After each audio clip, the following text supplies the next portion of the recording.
News में आपका स्वागत है। सियासत हरियाणा में आज बात करेंगे हरियाणा में प्रचार करने को लेकर कुमारी शैलजा व रणदीप सुरजेवाला कहीं न कहीं गायब दिख रहे थे, पर आज सुरजेवाला के एक बयान ने साबित कर दिया कि अब वो कांग्रेस प्रत्याशियों के हक में चुनाव प्रचार करेंगे और इसी के साथ कुमारी शैलजा भी चुनाव प्रचार करने उतरेगी।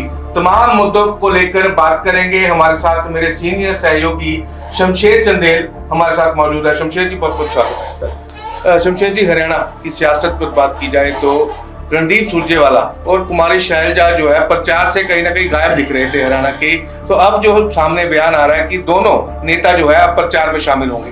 देखिए, पहले तो एक कांग्रेस हाईकमान ने ये आदेश निकाला था कि जो एमपीज हैं वो चुनाव नहीं लड़ेंगे, और ये भी साफ कह दिया था कि अगर उन्होंने सीएम बनना है, चीफ मिनिस्टर बनना है, तो वो बन सकते हैं अगर उनके पीछे लोग हों, मतलब एमएलएस हों, इलेक्टेड एमएलएस।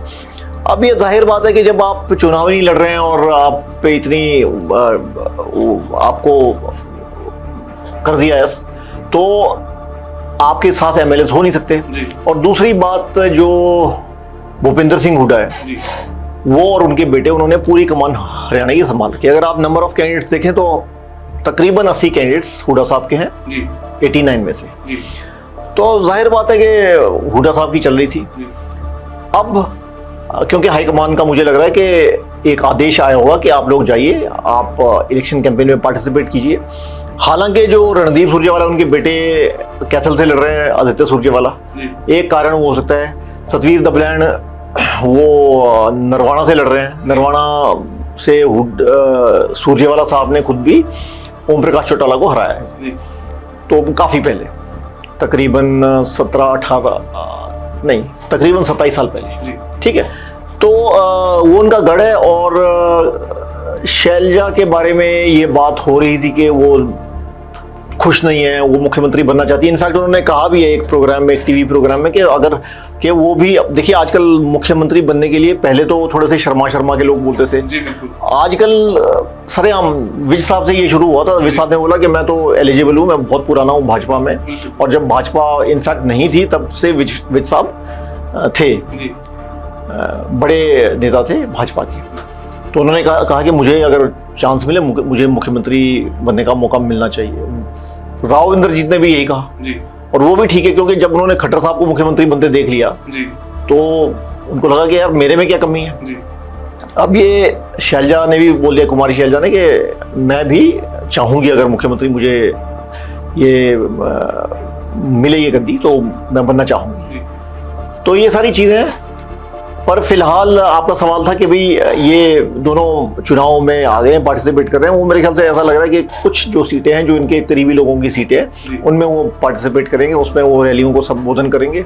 और जहाँ सोनिया गांधी या राहुल गांधी या खड़गे जी आएंगे तो वहाँ भी इनकी प्रेजेंस हो सकती है। सिर्फ इतनी पार्टिसिपेट मुझे लग रही है। पर जहाँ तक लग रहा है कि हरियाणा की कमान किसके हाथ में, वो हुड्डा साहब के हाथ में है अभी, ये क्लियर है। इसी के साथ बात करेंगे कुमारी शैलजा को लेकर एक बयान सामने आ रहा है भाजपा के पूर्व मुख्यमंत्री जो हरियाणा के हैं मनोहर लाल खट्टर का, कि कुमारी शैलजा का स्वागत है भाजपा में, आमंत्रण दिया है शैलजा को भाजपा में आने का। कैसे देखते हैं इस बयान? हाँ, वो हुड्डा साहब ने इस पे कहा है कि भाई इससे साफ पता लग रहा है कि भाजपा कितनी कमजोर है। ये तो एक पहलू हो गया। मगर दूसरी बात यह है कि भाजपा ने ये देख लिया है, उन्होंने नाप तोल लिया है कि all is not well with the Congress, कि हुड्डा साहब की वजह से फैक्शनिज्म बहुत भारी है कांग्रेस में। किरण चौधरी छोड़ के गई हैं, और वो इसी वजह से छोड़ के गई कि उनकी बेटी को सीट नहीं मिली, लोकसभा की चुनाव लड़ने का मौका नहीं मिला। अब वो खुद राज्यसभा की मेंबर है, श्रुति को तो शाम से मिल गई है टिकट। तो वो जैसे बीजेपी बड़ा प्रोफेशनली, मतलब उस सेंध लगाती है ना, वो उसी तरह से कोशिश कर रहे हैं कि किसी ना किसी तरह से कांग्रेस को तोड़ा जाए। और वो अभी तो कामयाब नहीं हुए हैं, मगर वो जो आमंत्रण का मतलब है कि you are welcome in the BJP. हालांकि कुमारी शैलजा ने इस पे कोई भी टिप्पणी नहीं की है, पर ये है कि मनोहर लाल खट्टर या जो भाजपा है, they would like want to have Selja. उसका फायदा ये होगा कि मान लो कुमारी सैलजा आ जाती तो एक जो दलित वोट की जो मोबिलाइजेशन है एक जगह से इसको संगठनात्मक तौर से उसको इकट्ठा करना वो पॉसिबल हो जाएगा। और दूसरा ओबीसी लीडर तो है ही नायब सिंह सैनी, उनको तो उन्होंने बनाई रखा है कि भाई अगर भाजपा जीती तो इनके लीडरशिप में जीतेगी और वो मुख्यमंत्री हो। अभी तक की बात ऐसी है। तो अभी तक की ये है कि उन्होंने कहा है, शैलजा को इनवाइट किया है, मगर शैलजा ने इस पर कोई जवाब नहीं दिया। कुमारी शैलजा को लेकर रामविलास शर्मा का भी एक बयान सामने आया, वो क्या है बयान, कैसे देखते हैं उस बयान को? देखिए, रामविलास शर्मा ने कहा है कि जी शैलजा के साथ बड़ी इल ट्रीटमेंट हो रही है कांग्रेस में जी।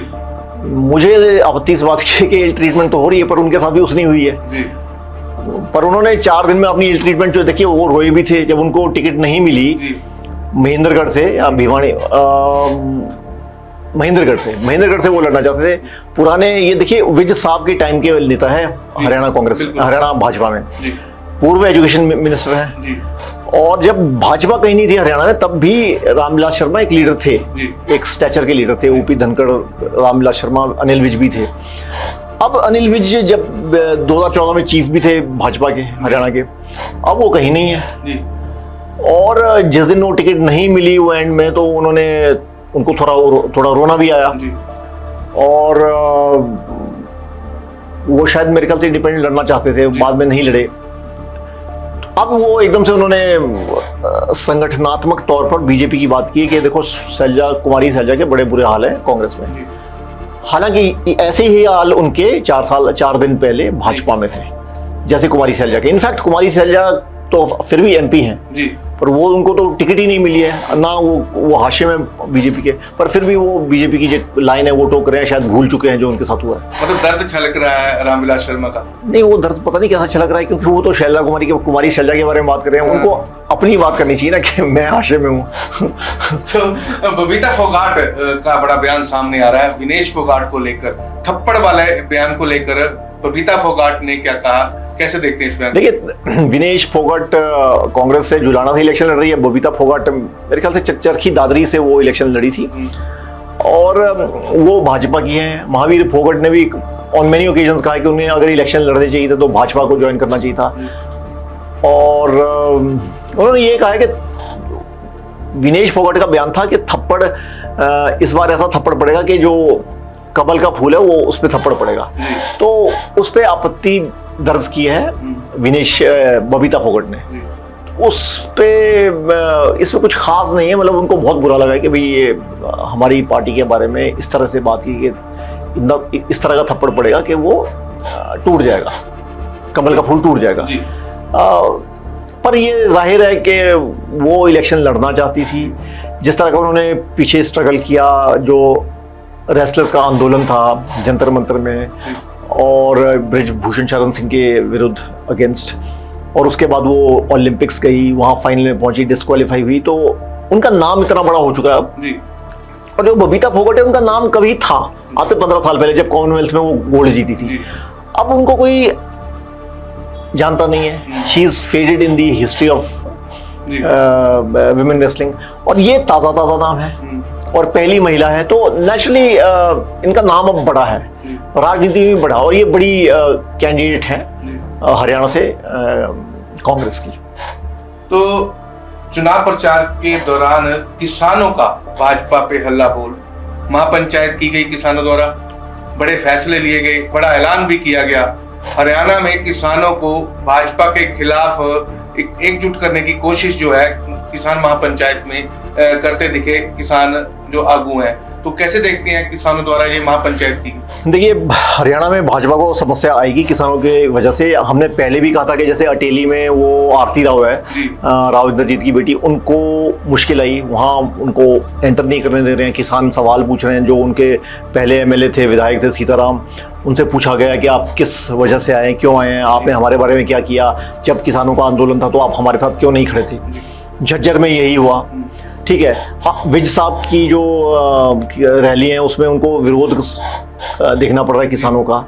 तो ये भाजपा और जितने भी सरवण सिंह बंदेर है और जितने भी बाकी लीडर्स हैं किसान के, संयुक्त किसान मोर्चा नॉन पॉलिटिकल, वो बार बार ये सवाल उठा रहे हैं। और जब हम हरियाणा में बोलते हैं कि कास्ट फैक्टर को देखते हैं कि भाई ओबीसी 36% है, जाट 24% है, राजपूत 5% है, ब्राह्मण 11%, ये सारा जब हम देखते हैं ये तो होगी कास्ट फैक्टर। पर इन्हीं कास्ट में से किसान भी हैं, जाट हैं, ब्राह्मण हैं, राजपूत हैं, ओबीसी भी होंगे, छोटे किसान, और दलित भी होंगे।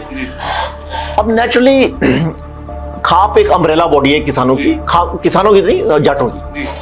अब ये एकजुट हो गई है और इस वजह से हरियाणा में भाजपा को समस्या ये आ रही है कि वो ओबीसी को इकट्ठा तो करने की कोशिश कर रहे हैं, मगर वो भी नहीं हो पा रहे हैं क्योंकि उनके जो अभी लीडर थे वो छोड़ के चले गए। ओबीसी सेल के अध्यक्ष, किसान सेल के अध्यक्ष जो थे सुखविंदर शिवराणु, वो भी छोड़ के चले गए। तो आप किसको ऑर्गेनाइज करें, इनको समझ ये नहीं आ रहा है। और ऊपर से गांव में तो बिल्कुल जेजेपी और भाजपा के अगेंस्ट किसान हैं और वो सवाल उठा रहे हैं, तो इसका नेचुरली खामियाजा मुझे लग रहा है कि भाजपा को भुगतना पड़ेगा। इसी बीच किसानों ने एक बड़ा ऐलान किया है कि 3 अक्टूबर को देश भर में रेल रोको जो है आंदोलन शुरू किया जाएगा। 2 घंटे का फिलहाल होगा वो रेल रोको आंदोलन। अपनी मांगों को लेकर एक बार फिर से संघर्ष के राह पर चलते दिख रहे हैं एक साथ। हाँ, ये देखिए उससे क्या होगा कि वो नेशन वाइड प्रोटेस्ट है, मगर हरियाणा में भी उसका फर्क कितना पड़ेगा मैं नहीं समझता कि उसका कोई। देखिए ऑलरेडी विरोध इतना हो चुका है भाजपा का गाँव में, रूरल एरियाज में हरियाणा में, कि उसको वो चाहे हो चाहे ना हो, फर्क भाजपा को पड़ेगा ही पड़ेगा। एंटी इनकम्बेंसी है 10 साल की, वो तो एक कारण है ही।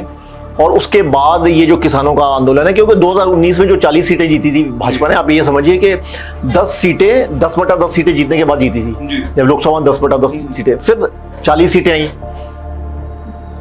पर किसान आंदोलन तो उसके बाद शुरू हुआ ना। तो आप समझिए कि 2020 नवंबर में जो किसान आंदोलन शुरू हुआ, 1 साल कुछ महीना चला, उसका खामियाजा तो अब भुगतना पड़ेगा। और अगर तब इतनी बुरी हाल थी कि 40 सीटें थी और जेजेपी के साथ सरकार बनी, अब जेजेपी भी कहीं नहीं है, भाजपा भी कहीं नहीं है, तो मुझे नहीं लगता कि भाजपा के लिए अच्छे साइंस हैं, अच्छे संकेत हैं। हालांकि 5 अक्टूबर को वोटिंग होनी है, पर 3 अक्टूबर को किसानों का जो है रेल रोकने का अहम बड़ा फैसला जो आया है, इसको कैसे देखते? ये वैसे देखिए, क्योंकि ये नेशन वाइड है, ये लग पॉलिटिकल रहा है जी, और हो भी सकता है कि पॉलिटिकल है, पर वो किसान तो बोल रहे हैं कि ये तो हमारी मांगे हैं, इसको पॉलिटिकल तो कोई भी चीज बन जाती है जब आप मांगों से जोड़ते हैं तो पॉलिटिकल। हाँ, 48 घंटे पहले देखिए जो भी चुनाव में कैंपेनिंग है वो बंद हो जाती है जी, बिल्कुल। और वो 2 घंटे का है, तो 2 घंटे से मुझे नहीं लगता कि उससे ज्यादा फर्क पड़ेगा। और वो मॉडल कोड ऑफ कंडक्ट को भी मे बी उससे कुछ नहीं होगा, क्योंकि 48 घंटे पहले आपको वो करना होता है। पर ये नेशन वाइड स्ट्राइक है, इसमें आप कुछ नहीं कर सकते। इलेक्शन कमीशन ये नहीं कर सकता कि आप प्रोटेस्ट ना करो, क्योंकि ये पॉलिटिकल पार्टीज नहीं है। हालांकि इसका असर पॉलिटिकल होगा, इसका असर जरूर पॉलिटिकल हो सकता है। अब ये देखना होगा। बिल्कुल। ऑल ओवर अगर बात की जाए हरियाणा की सियासत पर, तो हरियाणा की सियासत इस समय किस ओर जा रही है? देखिए, कांग्रेस डेफिनेटली अच्छी है जी, भाजपा भी कोशिश कर रही है जी, और क्लेम्स बहुत सारे हैं। आम आदमी पार्टी बोल रही है कि हम भी 30 मार खाए हैं, और जो INLD के अध्यक्ष है अभय चौटाला, वो बोल रहे हैं कि मैं भी 25 से 30 सीटें जीत जाऊंगा। पर ये सारे क्लेम्स हैं। मुझे लग रहा है कि असल में जो फाइट होगी वो भाजपा और कांग्रेस के बीच होगी, और मुझे कांग्रेस का पलड़ा काफ़ी भारी लग रहा है, बिकॉज एंटी इनकम्बेंसी है। ऐसा नहीं है कि कांग्रेस बहुत अच्छी पार्टी है, ऐसा कुछ नहीं है। कांग्रेस में जितनी डिसिडेंस है, जितनी फैक्शनिज्म है, उतनी कहीं नहीं होती है। उनको उसके साथ जीना आता है, अंदर लड़ लड़ के उनको जीना आता है, बेसिकली ये है। अदरवाइज पार्टी के कोई बहुत अच्छे हाल नहीं है। बीजेपी में ऑर्गेनाइजेशनल स्ट्रक्चर है, ये सारी चीज़ें हैं, डिसिप्लिन है, मगर 10 साल की एंटी इनकम्बेंसी, वो उसको बीट करना बहुत मुश्किल रहेगा। A win for the BJP will be a miracle, वो एक बहुत बड़ी बात होगी। और a win for the Congress may not be a miracle, मतलब वो ऐसा नहीं कि बहुत बड़ी बात होगी, ऐसा हो सकता है कि वो जीत जाए। पिछली बार 31 सीटें जीती थी, इस बार जीत सकती है। तो बिल्कुल हरियाणा की सियासत पर शमशेर चंदेल जी ने पूरा जो है ब्यौरा आपके सामने रखा। तो हमारे द्वारा की गई चर्चा सियासत हरियाणा, चाहे वो विधानसभा चुनाव को लेकर हो, या हरियाणा की सियासत को लेकर जो चर्चा की जाती है, वो आप कैसे देखते हैं? लाइक कर, कमेंट कर अपने विचार जरूर साझा करें। फिलहाल के लिए हमें इजाजत। जुड़े रहे फैक्ट न्यूज के साथ। धन्यवाद।